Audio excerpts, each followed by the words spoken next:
Hello friend. आज हमारे साथ बैठे हुए हैं वरिष्ठ अधिवक्ता नफीस हुसैन साहब। नफीस भाई की जिंदगी की शुरुआत वकालत से इन्होंने करी और राजनीति में एक अलग मुकाम बनाया। तो इनसे ये जानेंगे कि इन्होंने वकालत ही क्यों चुना। नफीस भाई जरा ये बताइए, पेशे तो आप कुछ भी कर सकते थे लेकिन आपने वकालत ही क्यों चुनी। ऐसा था। मेरे फादर जो थे यावर हुसैन कांग्रेस के वरिष्ठ नेता यहाँ के थे और उन्होंने आज़ादी की लड़ाई में 3 महीने की जेल भी काटी। वो सोशल काम में जाने चाहते थे और उस वक्त के हमारे एमएलए विमल प्रसाद तिवारी के बहुत नज़दीकी संबंध थे। वो सामाजिक सेवा में लगे रहते थे। मेरा बचपन चूँकि अपने बाप के साथ रहा मैं और जो कटा उनके साथ, और उसमें मेरे दिमाग में भी यह आया कि क्यों ना ऐसा काम चुना जाए जो बाप के पद चिन्हों पे चलूँ, बाप की लाइन पे चलूँ और समाज में एक पहचान बनवाऊँ, समाज में जाना जाऊँ कि ये समाज सेवी लोग हैं।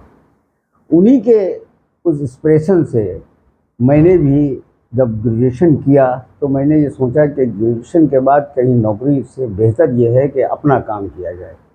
और मैंने वो कानपुर विश्वविद्यालय से लॉ पास किया और लॉ पास करने के बाद वकालत में यहाँ के मशहूर अधिवक्ता अख्तर मसीह साहब के जूनियर रहा और करीब 10 साल तक उनकी यूनिवर्सिटी में काम किया और मैंने वकालत किया। और वकालत में मेरी मुख्य बिंदु जो हुआ करता था वो ये होता था किस तरह से समाज की सेवा की जाए। और मैंने लगातार, आज मुझे लगभग 50 साल के करीब होने वाले हैं, मैंने समाज की सेवा ही की है।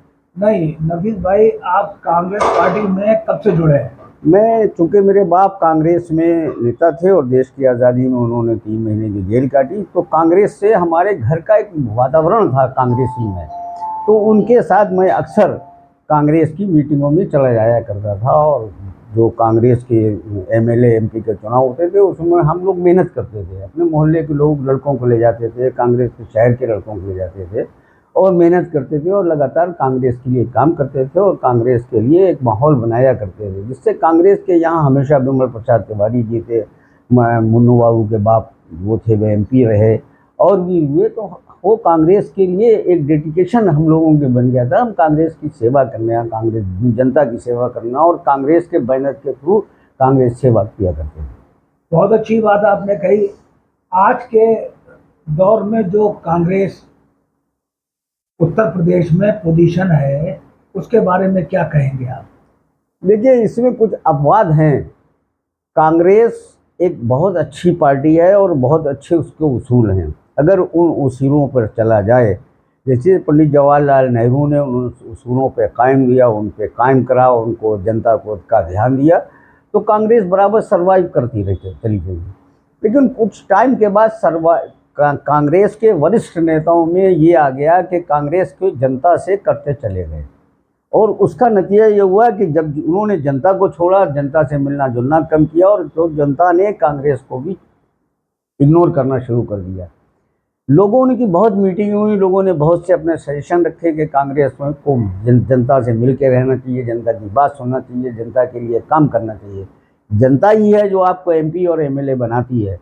लेकिन उसमें कांग्रेस ने कुछ इस पर ध्यान कम दिया, जिसकी वजह से ये हुआ कि श्रीमती इंदिरा गांधी के टाइम तक कांग्रेस अपने उरूज पर रही, जब राजीव गांधी के टाइम तक कांग्रेस अपने सही स्थान पर रही, लेकिन उसके बाद कांग्रेस में एक जवाल आना शुरू हुआ। आज आज क्या किया जाए जिससे कांग्रेस में उठान आए। देखिए, कांग्रेस का सबसे बड़ा काम ये है कि जनता से कांग्रेस है, कांग्रेस से जनता नहीं है।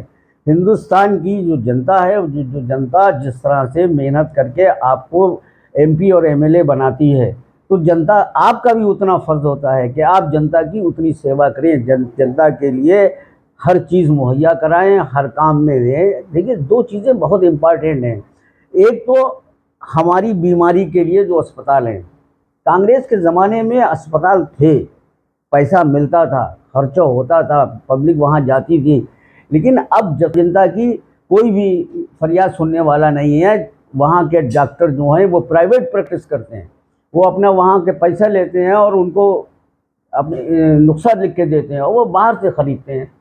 तो जो स्वस्थ स्वास्थ्य ही सबसे बड़ी चीज़ है, और आदमी का, जनता का स्वास्थ्य ही अच्छा नहीं रहेगा, वो क्या करेगा? वो है, उनको नहीं मालूम मिसाइल मैन कौन था, उनको नहीं मालूम कि देश को, झांसी की रानी को जो डर की वजह से हिंदू उनको, उन्होंने उनकी आखिरी रस्म नहीं पूरी कर सकते थे, वो एक मुसलमान था जिसने आखिरी रस्म पूरी की। तो दुनिया में मुसलमानों में कभी भी ये नहीं रहा, दुनिया मुसलमान आज भी, इस साल भी जो लड़के 52 लड़के IAS और PCS में सेलेक्ट हुए हैं, ये उन्होंने बता दिया है।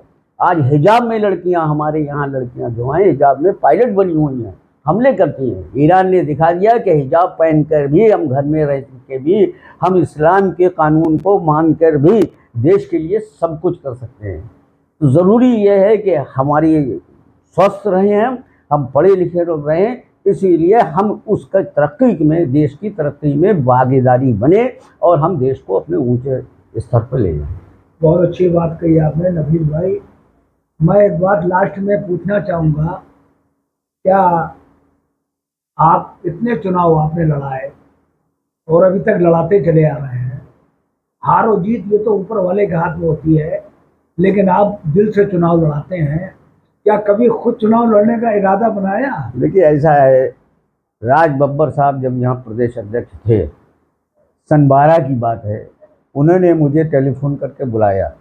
मुझे नहीं मालूम था कि मेरे टिकट के लिए फाइल कोई तैयार हुई हो। राज बब्बर साहब ने मुझे, उनके साथ एक साहब और उपाध्यक्ष बैठे हुए थे, उनका नाम मैं भूल गया, जो उन्होंने मुझे बुलाया था। और मैं जब वहाँ गया, जब मेरी उनकी मीटिंग हुई, तो उन्होंने कहा कि आपकी फ़ाइल तैयार है, 3 फाइलें मुझे मिली है जो मैंने जांच करवाई हैं अपने लोगों से, उसमें नंबर 1 आपका आ रहा है, और मुझे टिकट देने का ऑफ़र किया। तो मैंने उनसे हंस के ये कहा कि भाई मैं तो इस मूड में हूँ नहीं कि चुनाव लड़ूंगा। दूसरी बात, चुनाव बातों में नहीं होता, चुनाव में करोड़ों रुपए खर्च होते हैं, लाखों रुपए खर्च होते हैं।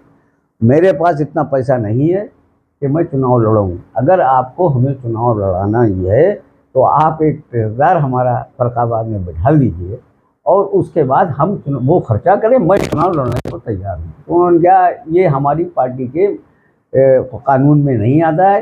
तो हमने कहा देखिए, अगर हम आपसे कहें हम चुनाव लड़ेंगे, तो सलमान खुर्शीद इस वक्त कांग्रेस में निर्विवाद वरिष्ठ नेता थे और बहुत अच्छे नेता गिने जाते थे। उनकी पत्नी फर्रुखाबाद से टिकट मांग रही थी, तो उन्होंने कहा नहीं, मैंने कहा उनका टिकट है, उन्हीं दे दीजिए, वो लड़ाई। तो उन्होंने कहा नहीं, उनका मना कर दिया। मैंने कहा भाई मैं चुनाव नहीं लड़ूंगा, मैं तो वकील आदमी हूँ, अपनी वकालत करूँगा, वकालत से ही ज़िंदगी में जो कुछ हासिल करना है कर लिया और करूँगा। मैं 2 बार अध्यक्ष रह चुका हूँ, मैं 1 बार जिला अध्यक्ष अपने भाई को बनवा के मैंने सारा काम किया।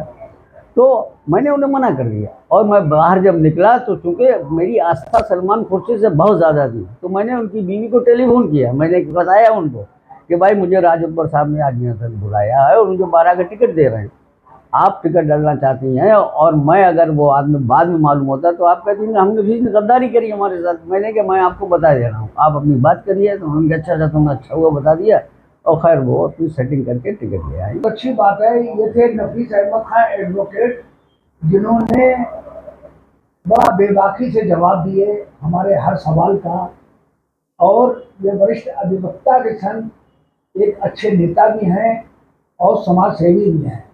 तो आज हमने ये चाहा कि इनका इंटरव्यू आप लोगों को दिखाया जाए। ये इंटरव्यू कैसा लगा कमेंट बॉक्स में एक बार ज़रूर बताएं। जय हिंद, जय भारत।